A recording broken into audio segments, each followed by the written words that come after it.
The billionaire didn't want to dance with anyone until a black cleaning lady walked in with her daughter, and everything changed forever.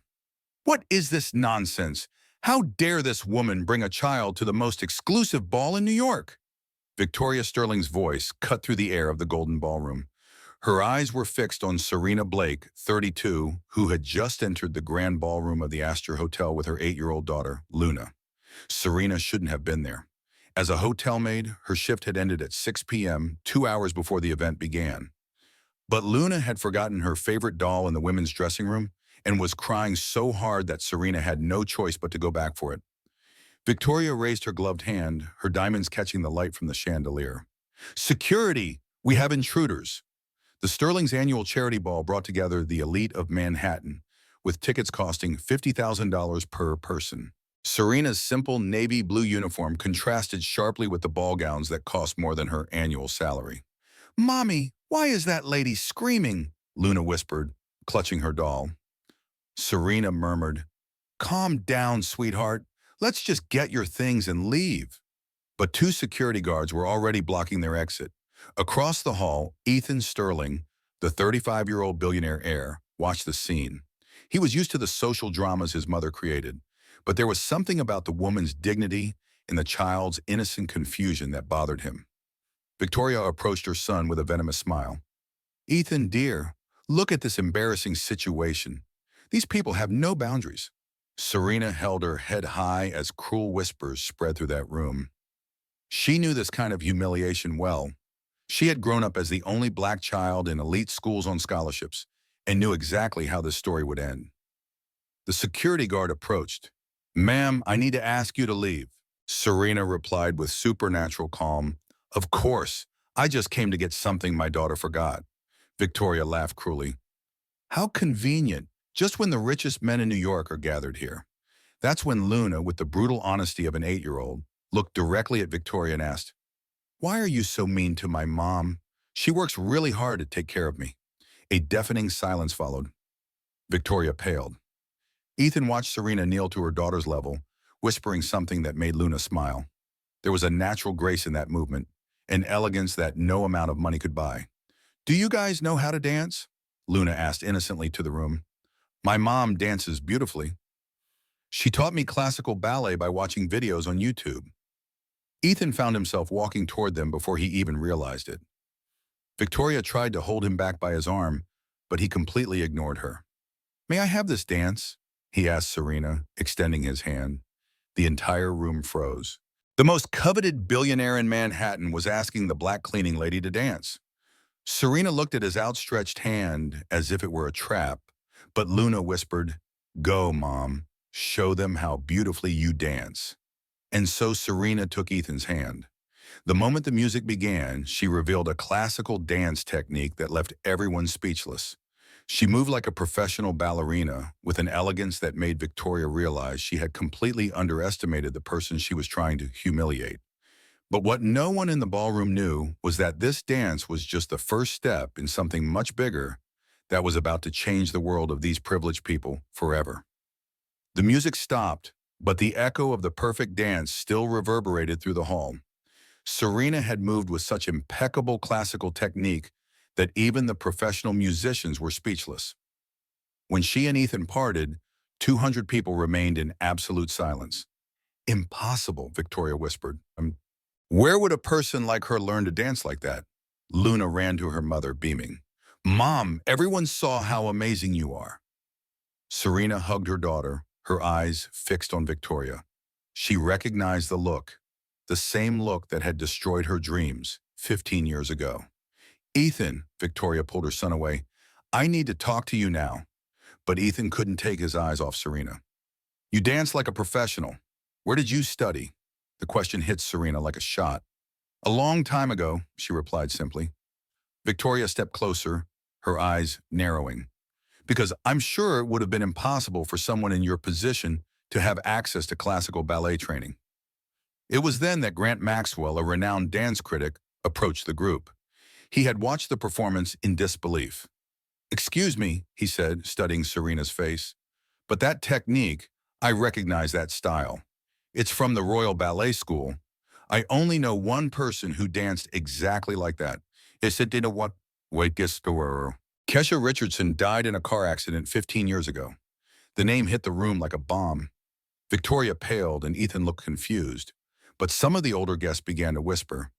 Kesha Richardson, the prodigy who was going to be the first black principal ballerina at the Metropolitan Opera House, an elderly woman said. Luna looked at her mother in confusion. Mom, why are they talking about a dead person? Serena took a deep breath. 15 years of running, 15 years of hiding, 15 years of believing she had escaped. But the past had a cruel way of resurfacing. Because, Victoria said with cold realization, her mother is not who she says she is. The truth was, Kesha Richardson had been a sensation. At 17, she had been accepted into the Royal Ballet School with a full scholarship. At 20, she was being groomed to become the first black principal dancer in the Metropolitan's history.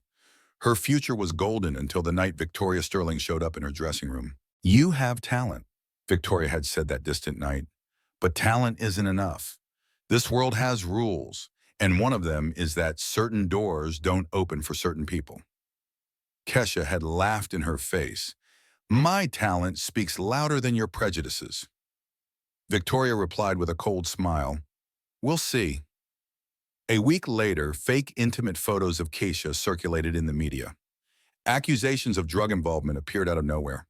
Sponsors withdrew, and the Metropolitan terminated her contract. Within a month, Kesha Richardson was ruined and banned from the world of dance. She had disappeared, taken the surname Williams, and swore never to set foot on a stage again. She worked as a cleaning lady, a waitress, anything to survive and raise Luna on her own.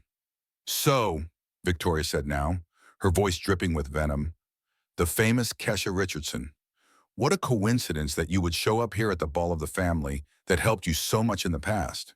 Ethan looked between the two women, sensing a tension he didn't fully understand. Mom, what are you talking about? I'm talking about justice delayed, Victoria smiled. Your new friend isn't just a cleaning lady. She's a professional liar who cheated the dance world 15 years ago. Luna squeezed her mother's hand. Mom, are you okay? Serena looked at her daughter, then at Victoria, and finally at Ethan. She had spent 15 years believing she was a victim. But standing in that ballroom, she realized something that would change everything. She was no longer the naive 20-year-old girl. She was a 32-year-old woman who had survived everything they had tried to do to her. And this time, she would not be caught off guard. You're right about one thing, Victoria, Serena said, her voice commanding attention. I'm not the person you destroyed 15 years ago. What Victoria didn't know was that the woman she had tried to break had spent the last 15 years not just surviving, but preparing.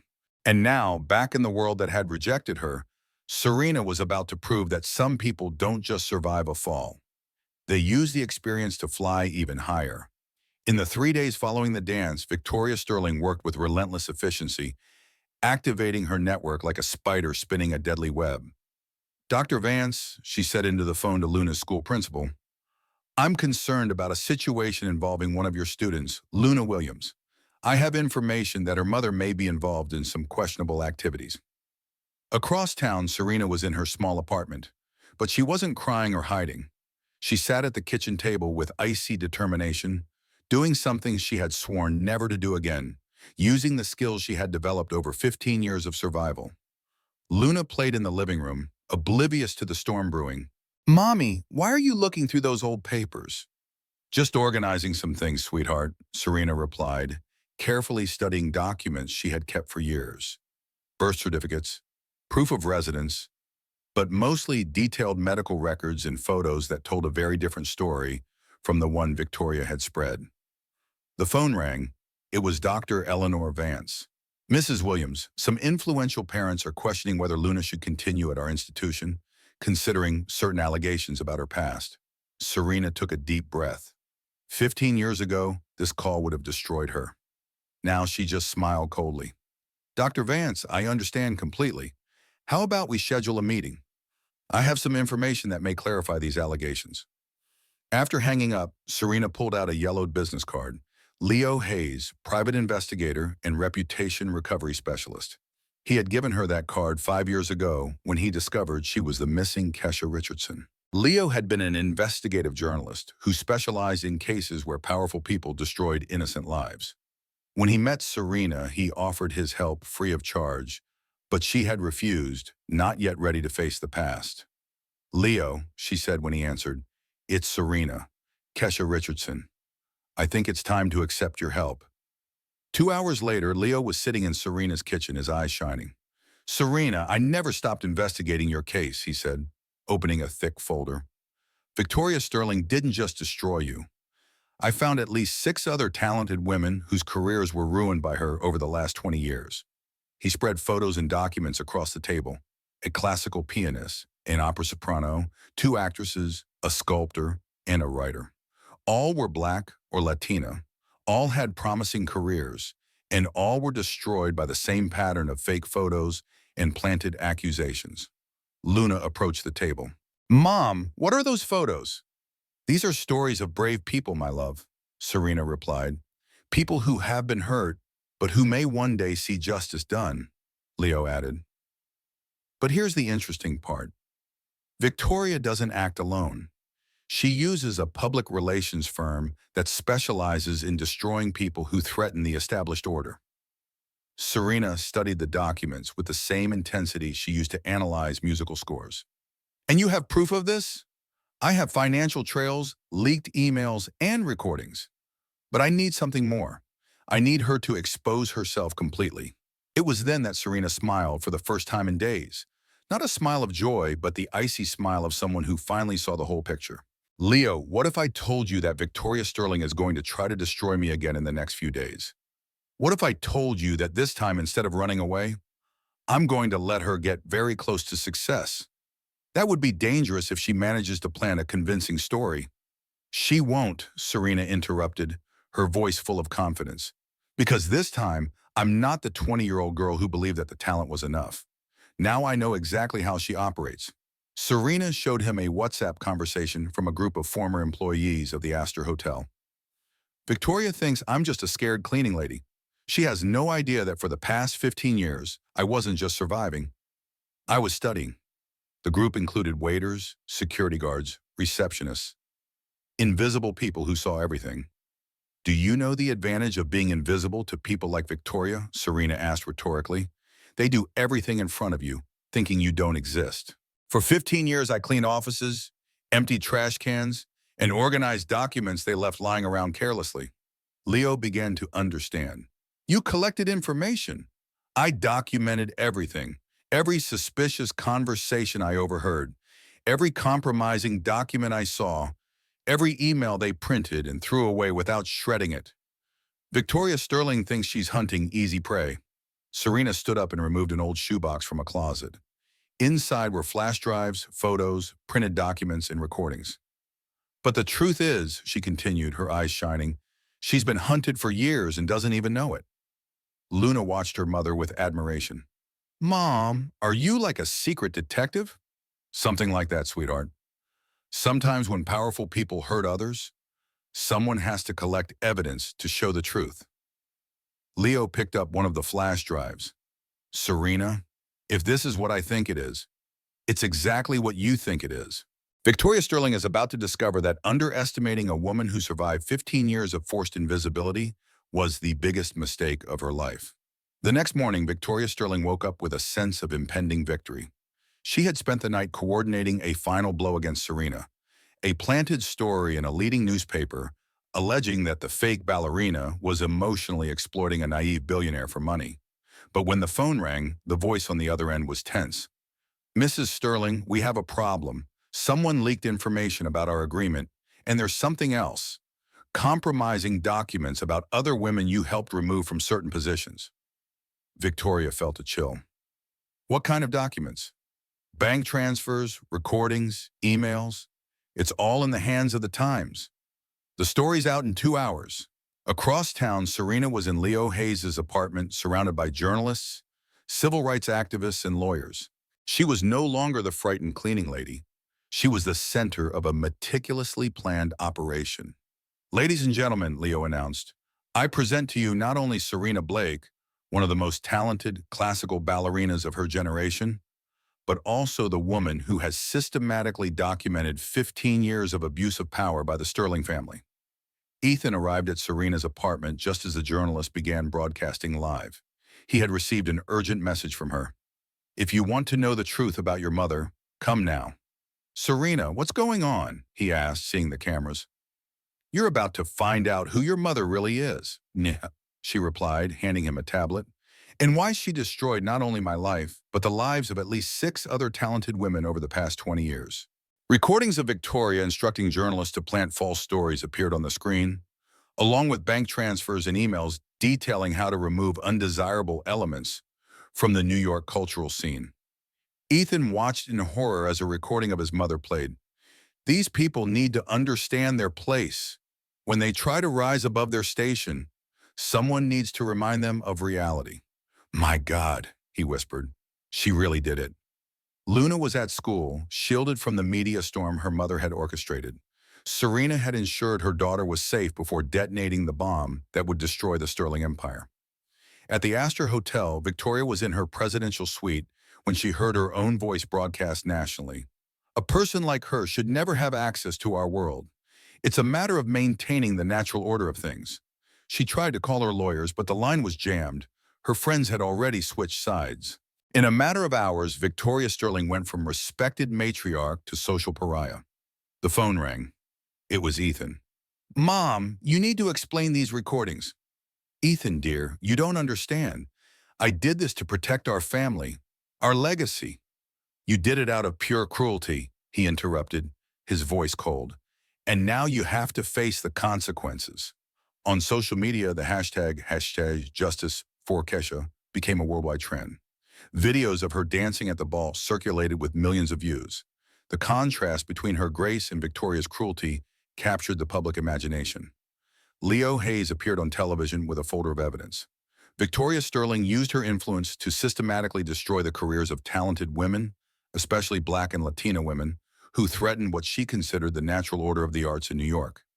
Companies began canceling contracts with the Sterling Foundation. Museums removed plaques bearing the family name. The Metropolitan Opera House announced an investigation into past discriminatory practices. Victoria's last desperate move was a television interview. "These accusations are absurd. I have always supported diversity in the arts." But Serena was prepared. During the live broadcast, Leo played a recording from 6 months earlier of Victoria telling a donor that certain types of people were invading spaces that don't naturally belong to them. The interview was a disaster, and Victoria walked out of the studio. That night, Ethan went to Serena's apartment. Luna was doing her homework, oblivious to the fact that her mother had just taken down one of the most powerful families in America.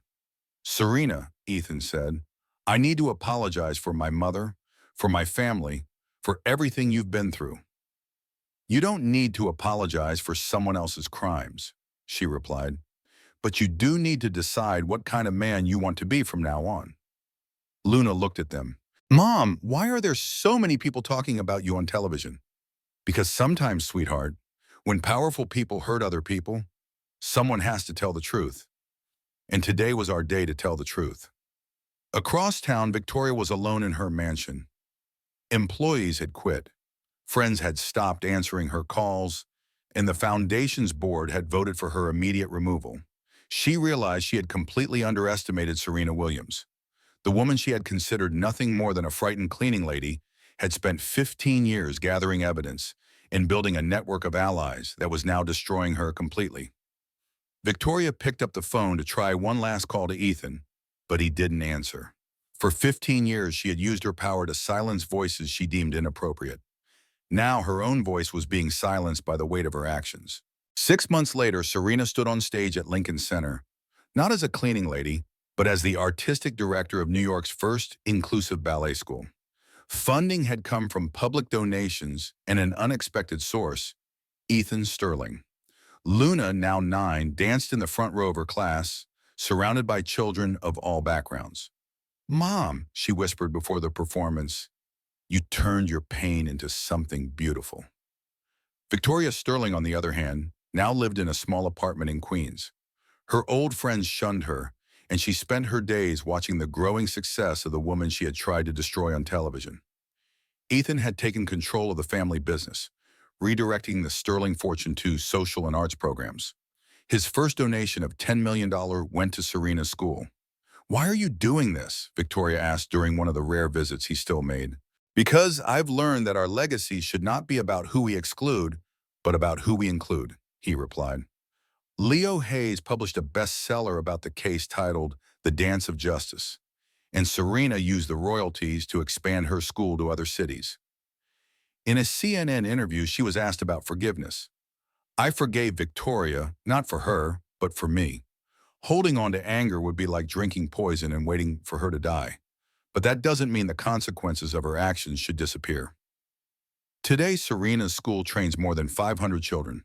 Luna, who inherited her mother's talent, already plans to follow in her footsteps, but with one crucial difference. She grew up knowing her voice matters. Victoria made one last attempt at redemption, showing up at the school during a performance. Luna saw her in the audience and, with the wisdom of a child who had grown up hearing about justice, whispered to her mother, "I think she finally understands." "Understands what, sweetheart? That talent has no color, and trying to dim someone else's light only leaves you in the dark." Serena smiled, hugging her daughter. 15 years ago, a young ballerina was destroyed by prejudice and power. But from that destruction, something more powerful was born. A woman who turned her pain into purpose and her humiliation into inspiration. True revenge wasn't destroying Victoria Sterling. It was building a future where other children like Luna would never have to go through what Serena did. It was proving that when someone tries to tear you down, the best response isn't to stoop to their level, but to rise so high that they become irrelevant.